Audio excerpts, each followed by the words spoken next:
देग्लाय बोसोरनि जि मेट्रिकनि आनजाद आरो बे आनजादनि उनाव जोङो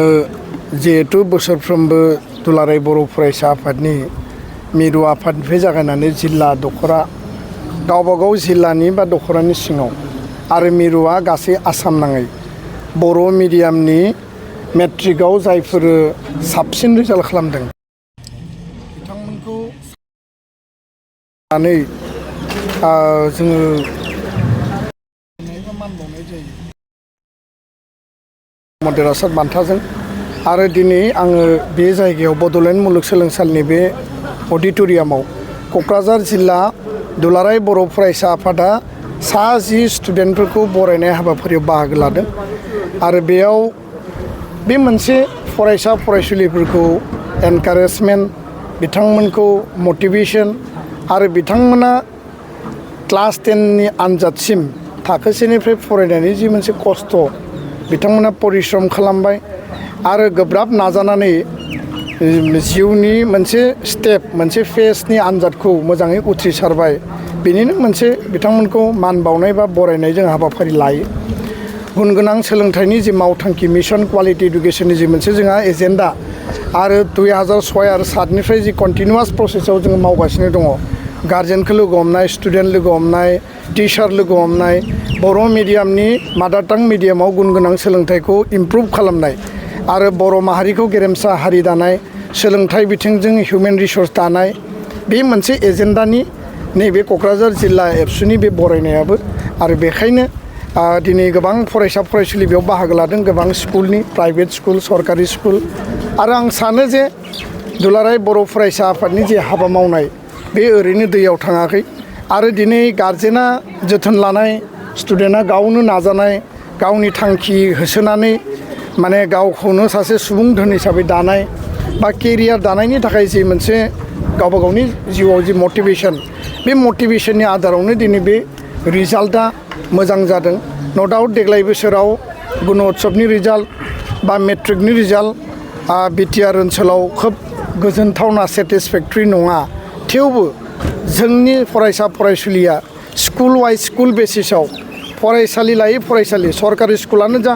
भेन्सार स्कुलानो जा प्राइभेट स्कुलानो जा मोजां रिजाल्ट खालामदों आङो गासैबो देग्लाय बोसोरनि क'क्राझार जिल्लानि उथ्रिसारनाय 75% बर' मिडियामाव जायफोरा गासै उथ्रिसारबाय बे उथ्रिसारनाय फरायसा फरायसुलिफोरखौ बरायदों आरो नैबे टप 10 मासि आवग्रिनो हानाय फरायसा फरायसुलिफोरखौ आं बरायदों आरो आसा खालामदों जे इयुनाव जोङो गोब्राब नाजानानै आरोबाव साबना हामना मोजां रिजाल्ट खालामनानै जिउ दानायनि जि मोनसे थांखि बेखौ होसोगोन आरो अकल फरायनायल' बेखौ जोङो एजेन्डा हिसाबै लाखियाबासिनो गावजे सासे बर' हारिनि सुबुं आरो माहारिबाद जातीय चेतना फिलिंसा जे गावनियाव थानांगौ बिमा बिफानि फारसे मान होनाय फोरोंगिरिनि फारसे मान होनाय गावनि समाज आरो हारिखौ गेरेमसा माहारि खालामनायाव बयहाबो जे रेसपन्सिबिलिटि दङ बेखौ जोङो नायनांगोन बे मोनसे खोथाखौबो आं बुंबावगोन जे गोबां स्टुडेन्टआ बे मबाइलनि जुगाव आरो बे जि माखासे परिबेस परिस्थिति जायो माने माइनर आरो एडुलेसेन्स पिरियडआव जे जोङो नुदों जे एन्टि ससियेल चाइल्ड मेरिज आरो जानाङै माखासे खोनानाङै मिथिनाङै घटना जाथायफ्रा जोंनि समाजाव सोलिगासिनो दङ दा बेखौ गैया खालामनो थाखाय एबसुआ नाजादों फरायसा फरायसुलिया मोजाङै गावनि जि जिउ दानायनि फारसे गोसो होनानै गासैबो एन्टि ससियेल एन्टि खामानिखौ जोङो नागारनांगोन आं बेखौनो सुबुरुन होयो आफाद हिसाबै गोबां सिन्था खालामदों आरो बिदिनो गोबां फरायसाफोरखौ थुलुंगाखांहोनाय खामानिफोरखौबो जोङो मावदों दा दिनै जों बेखायनो फोरोंगिरिफोरजोंबो जोङो सावरायदों जोंनि समाजनि गासै दैदेनगिरिफोरजोंबो जोङो सावरायदों जाहाथे जोङो मोजां मोनसे परिबेस दानो हायो आरो बे परिबेसाव दिनै जोंनि फरायसाफ्राबो गावखौ थांखियाव सौहैनांगौनि थाखाय गोसो होथाबनानै जाहाथे फरायो जों बेखौनो अरायसम खावलायदों फैबाय थानाय समाव जोङो जाहाथे जोंनि क'क्राझार जिल्लाखौबो जोङो गोजौ फारसे जों बोरै लांनो हायो बिनि थाखाय दिनै क'क्राझार जिल्ला दुलाराय बर' फरायसा आफादाबो थांखि लानानै दङ आरो जोङो गामि गामि आरो फरायसालिफ्राव हाबनानै बे खामानिखौ जोङो मावनो थाखाय सिगाङाव जेरै मावदों एबार जोङो बांसिनै खामानि मावनो जोङो थिरांथा लादों। बेनिखायनो आङो नोंथांमोननि चेनेलनि गेजेरजों साफ्रोमबो दिनै सेथि मासि आवग्रिनो हानाय फरायसा जायफोर फरायसाफ्रा दिनै मेट्रिक आनजादाव उथ्रिसार जानो हायाखिसै बिथांमोनहाबो जाहाथे गोसो होथाबनानै फरायफिनो आरो गावनि थांखियाव सौहैफिननो हायो। बिनि थाखाय जोंनि गासै फरायसाफ्रा जाहाथे मोजाङै फैगोन बोसोराव जाहाथे मोजां रिजाल्ट खालामो बिनि थाखाय आङो खावलायबाय। आरो जोंनि जिखि हारिनि दिनै जोंनि क'क्राझार जिल्लायाव गुबुन गुबुन हारिनि गेजेराव थानाय जोंनि गोबां फरायसाफ्रा दिनै गोबां गुबुन मिडियामफ्राव फरायनानै दिनै दङ आरो दिनै जायफोर फरायसाफोरखौ जोङो बर' बिजोंखौ लानानै जोङो दिनै गामि ओनसोलफ्राव जोङो थाङै खावलायदों जाहाथे जोंनि बर' मिडियाम बर' बिजोंजों फरायनानैनो जोङो साफा साक्सेस खालामनो हानाय बा साक्सेस खालामनो हानाय आरो जोङो बर' मिडियामजों फरायनानैनो जोङो साफा बिदिन्थि महरै जों लांनो हायो। बिनि थाखाय जोङो थांनाय बोसोरावबो गामि गामि खावलायदों जाहाथे जोंनि साफ्रोमबो फरायसाफोरखौ बर' बिजोङाव फरायनानैनो जोङो साफा साक्सेसफुल जानो हानाय आरो बिदिन्थि महरै जानो हानाय आरो नांगौ बायदि बर' बिजों फरायनानैनो जोङो मोननो हायो। बेखौनो जोङो अरायसम जोंनि समाजनि गासै दैदेनगिरिफोरखौबो जोङो खावलायदों। दा गोबांनि साननायावथ' बेनो थाबाय जे बर' बिजों फरायनानै मा जागोन मा जाया आरो दिनै गोबां फरायसालिफ्राव फोरोंगिरिफ्रा नांगौ बायदि गैया। बे फोरोंगिरिखौबो दिनै मिरु दुलाराय बर' फरायसा आफाद हिसाबै दिनै सावरायदों, दिनै साहित्य सभा हिसाबै बेखौ सावरायदों। मोनफ्रोमबो फरायसालिफ्राव जाहाथे नांगौ बायदि फोरोंगिरि मोननो हायो बेखौ लानानैबो गोबां सावरायदों। थांनाय समफोरनि जोंनि सिगांनि बाथ्राफोरखौबो सानोबा दिनैबो सानोबा जोंनाव नांगौ बायदि थांनाय समफ्रावबो नांगौ बायदि फोरोंगिरिखौ जों मोनबोआखै। बिनि गेजेरजोंनो गोबां जोंनि सिनियरफोर गोबां बर' बिजों फरायनानै साक्सेस जानाय उदाहरन दङ। दा बेनिखायनो घाबरायनांगौबो जेबो गैया। दिनैनि बर' बिजोङाव फरायनाय फरायसाफ्राबो जों जिखि थासारिजोंनो फैया मानो बिनि गेजेरजोंनो गावखौ साफा बर' बिजोंजों फरायनानै फरायसा हिसाबै जोङो उदाहरन हिसाबै दिन्थिनो हानांगोन। गोजोन्थों। क'क्राझार जिल्ला दुलाराय बर' फरायसा आफादा बर' बिजोंजों फरायनानै सेथि मासि आवग्रिनो हानाय मेट्रिक आनजादाव बे फरायसाफोरखौ दिनै टप 10 गासै 10सा फरायसाफ्रा आवग्रिनो हादों आरो बिनिनो दिनै जोहोलाव नीलेश्वर ब्रह्म नैबे अडिट'रियाम हलाव जोंनि बड'लेण्ड इउनिभारसिटियाव जोङो दिनै गासै फरायसाफोरखौ दिनै जोङो बरायदों आरो बे बरायनायनि गेजेरजों दिनै जोङो जाय फरायसाफोरखौ दिनै बरायनो मोनबाय जों जोबोदैनो क'क्राझार जिल्ला दुलाराय बर' फरायसा आफाद हिसाबै बिथांमोनहा अराय सम गावनि थांखियाव जाहाथे मोजाङै नाजानानै जोंनि बर' हारिनि गेजेराव साफा अलंबार हिसाबै जोङो मोननो हायो। जोङो बेखौ क'क्राझार जिल्ला दुलाराय बर' फरायसा आफाद हिसाबै जोङो हास्थायदों आरो गोबां फरायसाफ्रा दिनै क'क्राझार जिल्ला एबसुजों बरायजानो मोनाखै आरो बिथांमोनखौबो आङो खावलायदों दिनै जाय फरायसाफ्रा दिनै जिल्ला एबसुजों बरायजानायाव खाबु मोनाखै बिथांमोनहाबो जाहाथे गावनि थांखियाव सहैनायाव जाहाथे गोसो होनानै फरायो बेखौनो जोङो खावलायदों। आरो दिनै क'क्राझार जिल्लानि सिङाव दिनै 1000 खाथियाव दिनै जाय फरायसाफ्रा दिनै मेट्रिक आनजादाव उथ्रिसार जानो हायाखै बिथांमोनखौबो जोङो जिल्ला एबसु हिसाबै जोङो खावलायगोन जाहाथे गोसोआ बाया,